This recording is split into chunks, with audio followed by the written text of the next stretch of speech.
TRS అధినేత మాజీ CM KCR పై CM Revanth Reddy తీవ్ర వ్యాఖ్యలు చేశారు.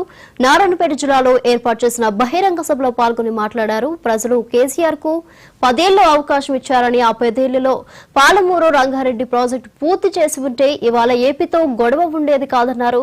తాము అధికారంలోకి వచ్చిన తర్వాత మక్తల్, నారాయణపేట, కొడంగల్ ప్రాజెక్టు పనులు మొదలుపెట్టామని అన్నారు. తాము పాలమూరు పచ్చబడేలా పనులు చేస్తుంటే కేసీఆర్ ఓర్వలేకపోతున్నారని తీవ్ర స్థాయిలో మండిపడ్డారు.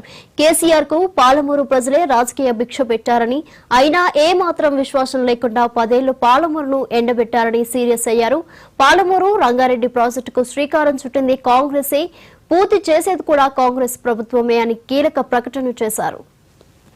జిల్లా ప్రజలు తరుముతే భుజాన జోలే వేసుకొని జోలే పట్టుకొని పాలమూరు జిల్లాకు వచ్చి ఈ ప్రాంతంలో ప్రజల్ని అడుక్కుంటే నా పాలమూరు సోదరులు, మా సోదరి మనులు నీకు భిక్ష పెట్టినరు. నీ బొంతలో భిక్ష వేసి పార్లమెంటు సభ్యుని చేసి ఢిల్లీకి పంపిస్తే నువ్వు పార్లమెంటు సభ్యుడిగా పదవిని ఎలగబెట్టినావు. సోనియమ్మ తెలంగాణ రాష్ట్రం ఇస్తే నువ్వు తెచ్చినా అని గొప్పలు చెప్పుకున్నావు. ఆనాడు పాలమూరు జిల్లాను దత్తత తీసుకుంటున్నావు. తెలంగాణ రాష్ట్రం వస్తే పాలమూరు బాగుపడుతుందన్నావు. వలసలు ఆగిపోతాయన్నావు. మా కన్నీళ్లు తూడుస్తా అన్నావు. మా ప్రాజెక్టులు పూర్తి చేస్తా అని మాట ఇచ్చినావు. నేను ఇవాళ అడుగుతున్న వేదిక మీద నుంచి 10 సంవత్సరాలు ముఖ్యమంత్రిగా ఉన్న చంద్రశేఖరరావు గారు 2009లో మేము హక్కున చేర్చుకొని మా కడుపులో పెట్టుకొని చూసుకుంటే, మేము భుజాల మీద పెట్టి మోసుకుంటే, పాలమూరులో ఊరు లేకపోయినా పార్లమెంటులో బీఆర్ఎస్ అధినేత మాజీ సీఎం కేసీఆర్ పై సీఎం రేవంత్ రెడ్డి తీవ్ర వ్యాఖ్యలు చేశారు. నారాయణపేట జిల్లాలో ఏర్పాటు చేసిన బహిరంగ సభలో పాల్గొని మాట్లాడారు. ప్రజలు కేసీఆర్ కు 10 ఏళ్లు అవకాశం ఇచ్చారని, ఆ 10 ఏళ్లలో పాలమూరు రంగారెడ్డి ప్రాజెక్టు పూర్తి చేసి ఉంటే ఇవాళ ఏపీతో గొడవ ఉండేది కాదన్నారు. దీనికి సంబంధించి మరింత సమాచారం మా ప్రతినిధి గురుప్రసాద్ లైవ్ లో అందిస్తారు. గురుప్రసాద్, సొంతగడ్డపై సీఎం రేవంత్ రెడ్డి నారాయణపేట సభలో ఒక సంచలన వ్యాఖ్యలు అయితే చేశారు. ముఖ్యంగా పాలమూరు రంగారెడ్డి ఎత్తిపోతల పథకంతో పాటు అలాగే నెట్టెంపాడు, కోయిల్ సాగర్, భీమా, కల్వకుర్తి లిఫ్ట్ ఇరిగేషన్లు ఇంకా ఆన్ గోయింగ్ ప్రాజెక్టులు కొనసాగుతుంది. ఇదంటే కారణం మాజీ ముఖ్యమంత్రి కేసీఆర్ అని చెప్పేసి ఆయన నిన్న వ్యాఖ్యలు చేసిన పరిస్థితి కనిపిస్తుంది. గత 10 ఏళ్ల కాలంలో ఈ ప్రాజెక్టు కట్టుంటే ఇవాళ ఏదైతే ఏపీ సీఎం చంద్రబాబు నాయుడుతో మనకు గొడవలు ఉండేవి కాదని చెప్పి ఆయన సంచలన వ్యాఖ్యలు చేశారు. ఇదంతా చూస్తుంటే పాలమూరు రంగారెడ్డి ఎత్తిపోతల పథకం ఏదైతుందో ఇది పూర్తిగా నిర్లక్ష్యం వహించింది బీఆర్ఎస్ పార్టీ. అలాగే ఇక్కడ ఉన్న పెండింగ్ ప్రాజెక్టులను కూడా ఇంకా పూర్తి చేయలేదు. ఈ ప్రాంతానంతా కూడా ఎడారిగా మార్చారని చెప్పేసి నిన్న ఆయన సభలో చెప్పిన పరిస్థితి. ఈ ప్రాంత బిడ్డగా నాకు అవకాశం వచ్చింది, 7 దశాబ్దాల తర్వాత నాకు ఈ అవకాశం వచ్చింది, ఖచ్చితంగా ఈ ప్రాంతాన్ని నేను అభివృద్ధి చేసి తీరుతాను. అలాగే కొడంగల్ నారాయణపేట ప్రాజెక్టును కూడా 5,000 కోట్లతో కూడా ఈ ప్రాజెక్టును ప్రారంభిస్తున్నామని చెప్పేసి ఆయన చెప్పారు. అయితే ఏదైతే పాలమూరు రంగారెడ్డి పథకం ఉందో ఆ పథకం 2015లో ఆనాటి ముఖ్యమంత్రి ఎవరైతే ఉన్నారో కేసీఆర్ ప్రారంభించారు. ఏదైతే భూత్పూర్ మండలం కరీం వద్ద ఆయన ప్రాజెక్ట్ సంబంధించి శంకుస్థాపన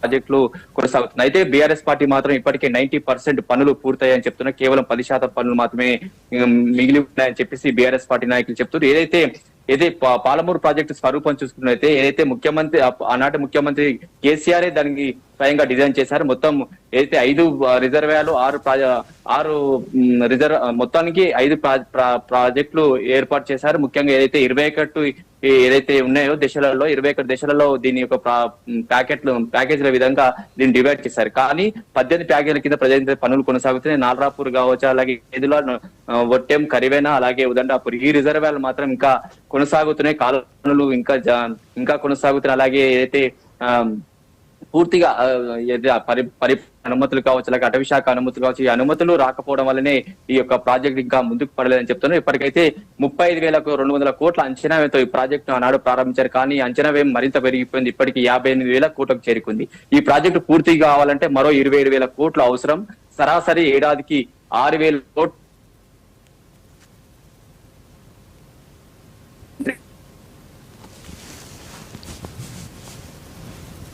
గజేంద్ర షేకావత్ ని కలవడం జరిగింది. గజేంద్ర సింగ్ షేకావత్ ని కలిసి జాతీయ హోదా ఇవ్వాలి పాలమూరు రంగారెడ్డి ఎత్తిపోతల పథకాన్ని చెప్పి వాళ్ళు కోరడం జరిగింది. కానీ జాతీయ హోదా ఇవ్వలేం, ఖచ్చితంగా మేము ఈ ప్రాజెక్టు ఖచ్చితంగా నిధులు కేటాయిస్తామని చెప్పారు. అయినప్పటికీ కూడా ఇప్పటి వరకు కాంగ్రెస్ హయాంలో కూడా 2000 కోట్లకు మించి ఏదైతే నిధులు కేటాయించలేదు. ఈ నేపథ్యంలో పాలమూరు రంగారెడ్డి ఎత్తిపోతల పథకం వీళ్ళంతా త్వరగా పూర్తి చేయాల్సిన అవసరం ఉంది. ఎందుకంటే ఈ ప్రాంత బిడ్డ రేవంత్ రెడ్డి కాబట్టి కోటి ఆశలతో కూడా ఇక్కడ ఉన్న పాలమూరు ప్రజలు కూడా ఆశగా ఎదురు చూస్తున్నారు. ఎందుకంటే ఎక్కువ 55 లక్షల హెక్టార్లలో సాగు భూమి పూర్తిగా ఈ ప్రాంతం అంతా కూడా వర్షాధారంపై ఆధారపడి ఉంటుంది. కేవలం వర్షంపైనే పంటలు పండిస్తుంటారు. ఇక్కడ సాగునీరు పక్కనే 260 కిలోమీటర్ల మేర కృష్ణా నది ప్రవహిస్తుంది. కానీ ఇప్పటికి కూడా కృష్ణా వాటర్ పూర్తి స్థాయిలో మాత్రం పాలమూరు అందడం లేదు. ఈ నేపథ్యంలోనే ఖచ్చితంగా పాలమూరు రంగారెడ్డి ఎత్తిపోతల పథకాన్ని పూర్తి చేయాలని చెప్పేసి ఇప్పుడు సీఎం రేవంత్ రెడ్డికి మంచి అవకాశం చెప్తున్నారు. నేను సీఎం రేవంత్ రెడ్డికి చెప్పారు, ఖచ్చితంగా నాకు ఈ అవకాశం వచ్చింది, ఈ ప్రాజెక్ట్ ని పూర్తి చేసి తీరుతానని చెప్పేసి ఆయన చెప్పారు. మరోవైపు పాలమూరు ప్రజలు కూడా అదే విధంగా కోరుకుంటున్నారు. ఎందుకంటే పూర్తిగా వలసలకు కేర్ ఆఫ్ అయిన పాలమూరు ప్రజలంతా కూడా ఇప్పుడు సాగునీటి కోసం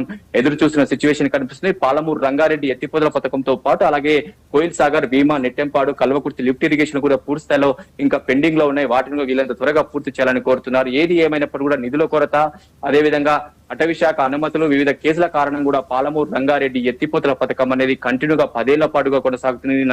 ఉత్తర తెలంగాణలో ఏదైతే కాళేశ్వరం ప్రాజెక్ట్ ని ఏ విధంగా త్వరగా పూర్తి చేస్తారు, అదే విధంగా ఇక్కడ దృష్టి సారించి, ఎందుకంటే ఈ ప్రాంతానికి సంబంధించిన ముఖ్యమంత్రి కాబట్టి రేవంత్ రెడ్డి కూడా ఖచ్చితంగా పూర్తి స్థాయిలో వీళ్ళని త్వరగా ఈ ప్రాజెక్టులపై దృష్టి సారించాలని చెప్పి కూడా ఈ ప్రాంత ప్రజలు కోరుతున్నారు. అదే రేవంత్ రెడ్డి కూడా సేమ్ గత 3-4 సభలలో కూడా ఇదే చెప్తున్నా, ఖచ్చితంగా పాలమూరు ప్రజల రుణం తీర్చుకుంటాను, ఈ ప్రాంతం నుంచి నాకు అవకాశం కల్పించారు, పాలమూరు రంగారెడ్డి ఎత్తిపోతల పథకాన్ని పూర్తి చేసి తీరుతారంటారు. కానీ ఇంకా 14 కావస్తుంది కాబట్టి సరాసరి ఏడాదికి 6000 కోట్లు అవసరం ప్రాజెక్ట్ కాబట్టి 5 ఏళ్ల కాలంలో పాలమూరు ప్రాజెక్టును పూర్తి చేయాలని చెప్తున్నాం. ముఖ్యంగా ఈ పాలమూరు ప్రాజెక్టు ఏదైతే పూర్తయితే 12,30,000 ఎకరాలకు ఆయకట్టుకు నీరు అందుతుంది. అలాగే తాగునీరు జంట ఏదైతే హైదరాబాద్ కూడా తాగునీరు అందించబోతున్నాం. మొత్తానికైతే ఈ ప్రాజెక్టు రూపకల్పన చూసుకున్నట్టే పెద్ద ఎత్తున కూడా 35,200 కోట్ల అంచనాతో ఉన్నప్పటికీ కూడా ఈ కాలక్రమేణా పూర్తిగా అనుమతుల పర్మిషన్స్ కావాలి, రోజులు పెరిగిన కొద్దీ కూడా అంచనా వ్యయం పెరుగుతుంది. కాబట్టి ఖచ్చితంగా పాలమూరు రంగారెడ్డి ఎత్తిపోతల పథకాన్ని పూర్తి చేస్తే ఈ ప్రాంతం అంతా సస్యశ్యామలం అవుతుంది. అలాగే రంగారెడ్డి, నల్గొండ జిల్లాలో కూడా సాగునీరు అందిస్తారు. అలాగే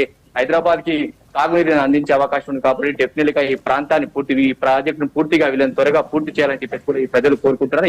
నిన్న ఏదైతే స్టేట్మెంట్ ఇచ్చారో సీఎం రేవంత్ రెడ్డి, ఖచ్చితంగా గత 10 ఏళ్ల కాలంలో ఆనాటి ముఖ్యమంత్రి కేసీఆర్ ఈ ప్రాజెక్టులు వీళ్ళని త్వరగా పూర్తి చేసి ఉంటే ఇవాళ పక్కనున్న తెలుగు రాష్ట్ర సీఎం చంద్రబాబు నాయుడు ఆయనతో గొడవ ఉండేది కాదు. ఇదంతా కారణం కేసీఆర్, ఆ పాపం అంతా కేసీఆర్ అని చెప్పారు. ఏది ఏమైనప్పటికీ కూడా బీఆర్ఎస్ పార్టీ చెప్తుంది ఇప్పటికే పాలమూరు ప్రాజెక్టు కంప్లీట్ కావస్తుంది, ఖచ్చితంగా వీళ్ళని త్వరగా పూర్తి చేయాలని చెప్తున్నారు.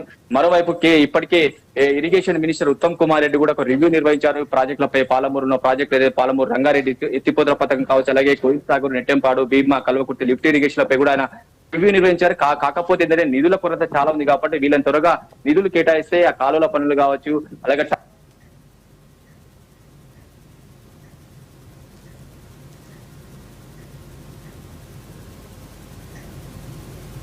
Right Guruprasad, thank you.